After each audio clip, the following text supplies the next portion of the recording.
Hello everyone, welcome to my another blog. কী অবস্থা সবার ঈদ কেমন কাটলো? তো সবাই কোথায় কোথায় ঘুরতে গেলেন অবশ্যই কমেন্ট করে জানাবেন। আমার ঈদ তো সাদামাটা কেটেছে। নর্মালি ঈদের দিন আমি কোথাও বের হই না। এই যে আজকে ঘুম থেকে উঠেছি দেরিতে, ঘুম থেকে উঠে শাওয়ার নিয়ে দেখি আম্মু আর কি সেমাই রান্না করেছিল, সেগুলো বসে বসে খাচ্ছিলাম। আর এইদিকে আমার আব্বু আর ছোট ভাই চলে গিয়েছে দাদার বাড়িতে, কারণ চাচা এসেছে। সেখানে এবার কুরবানি দেওয়া হচ্ছে 2টা খাসি। আর এর জন্য এই বাসায় আসলে কোনো কোরবানি আলাদাভাবে করা হয়নি। তো আব্বু আর ছোটো ভাই উঠেই নামাজ পড়ে চলে গিয়েছে সেখানে।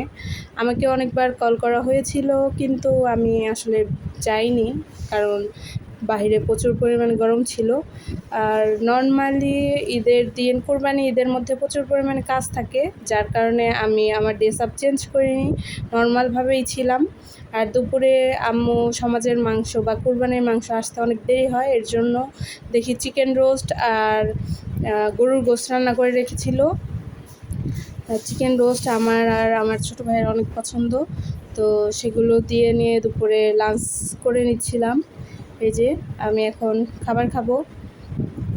তো ঈদ মানে তো এইটাই যে কোরবানি ঈদের মধ্যে প্রচুর পরিমাণে এই গরুর গোশতের মানে কাটাকাটি, তারপরে পরিষ্কার পরিচ্ছন্ন করা, খাওয়া দাওয়া ভরপুর, এগুলাই আসলে ভিডিওতে থাকে। তো আমারও র্যান্ডমলি তাই করা হয়েছে। তো আপনারা হয়তো বা ভিডিওটি দেখে বোরিং ফিল করতে পারেন যে পুরো ভিডিওতে তো শুধু খাওয়া দাওয়াই, কারণ ঈদের দিন তো আমি কোথাও বের হইনি। আর টুকটাক বাসায় যে কাজগুলো করা হয়েছে সেগুলোর ক্লিপস নেওয়া হয়নি। তো খাওয়া দাওয়াটাই আসলে আপনাদের সাথে শেয়ার করতেছি। তো এই যে কথা বলতে বলতে আমার খাওয়া লাস্টের পর্যায়ে চলে এসেছে। আমি আসলে খাবারটা অনেক ধীরে সুস্থে মানে এনজয় করে খাই, আমার খেতে অনেক টাইম লাগে।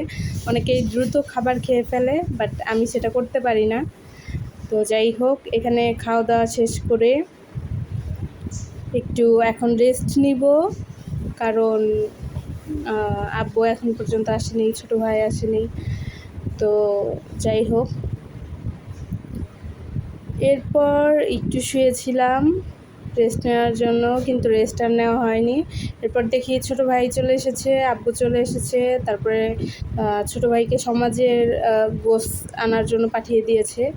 আর এরই মধ্যে আম্মু ওই যে কুরবানির গোশত রান্না করে ফেলেছে, 1 কড়াই ভর্তি, একদম বেশি করে রান্না বসিয়ে দিয়েছিল, যাতে সবাই মিলে খাওয়া যায় ভালোভাবে। তো এখানে আমাকে 1 বাটি আম্মু তুলে দিয়েছিল যে খেয়ে দেখো কেমন হয়েছে।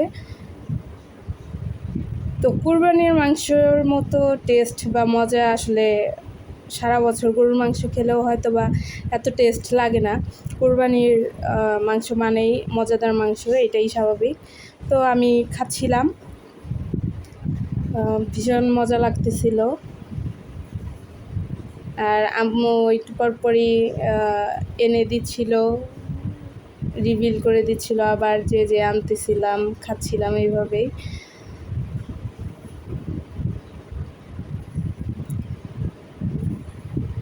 এই যে আবার পুনরায় যে আম্মু আবার বাটি ভরে দিয়ে আসছে, আমি আবার নিয়ে এসে এই যে খাচ্ছি। আমি আমার ছোটো ভাই দুজনেই এখানে আছি, বাট ও অনেক শাই ফিল করতেছে দেখে ওর ভিডিওটা নেওয়া হয়নি। তো আমি খাচ্ছিলাম। আসলে ঈদ মানেই তো আনন্দ আর খাওয়া দাওয়া, আর কুরবানি ঈদটাতে প্রচুর পরিমাণে খাওয়া দাওয়া করা হয়, আর এটা তো খাবোই, স্বাভাবিক, অস্বাভাবিক কিছু না। তো কে কীভাবে এই ভিডিওটা নেবেন সেটা আমি জানি না, বাট আমি র্যান্ডমলি যে আমার ঈদ কীভাবে কেটেছে সেটাই সবার সাথে শেয়ার করার ছিল। এই যে আমার ছোটো ভাই গেম খেলা নিয়ে সে ব্যস্ত হয়ে পড়েছে, খাওয়া শেষ করেই সে গেমের মধ্যে চলে গিয়েছে, আর আমি এখানে বসে বসে খাচ্ছিলাম।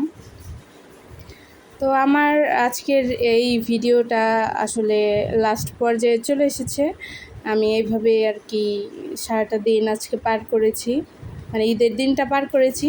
কোথাও বের হইনি, হয়তো বা ঈদের 2-1 দিন পর বের হব, পরের দিন বা তারপরের দিন, কারণ অনেক আত্মীয় স্বজনরা এই বাসায় আসে ঈদের মধ্যে। তো সেভাবে আসলে ওই রকমভাবে কোথাও বের হওয়া হয় না। তো আপনারা সবাই কোথায় গেলেন আর ঈদের দিন কিভাবে কাটালেন সবাই অবশ্যই শেয়ার করবেন। আর আমার এই ভিডিওটা সবার কাছে কেমন লাগলো, ছোট্টখাট্ট একটা ভিডিও, অবশ্যই সবাই লাইক কমেন্ট করে জানাবেন। আর যদি ভালো লাগে থাকে আমার ভিডিওটা সবাই শেয়ার করে দিবেন। আর আমার এই পেজটা, আমার একটা ইউটিউব চ্যানেল আছে, সবাই সাবস্ক্রাইব আর ফলো দিয়ে রাখবেন যাতে আপনাদের উৎসাহ পেলে আরও ভিডিও মানে শেয়ার করতে পারি আপনাদের সাথে। তো আজকের ভিডিওটা এই পর্যন্তই ছিল। সবাই ভালো থাকবেন, দোয়া করবেন আমাদের জন্য।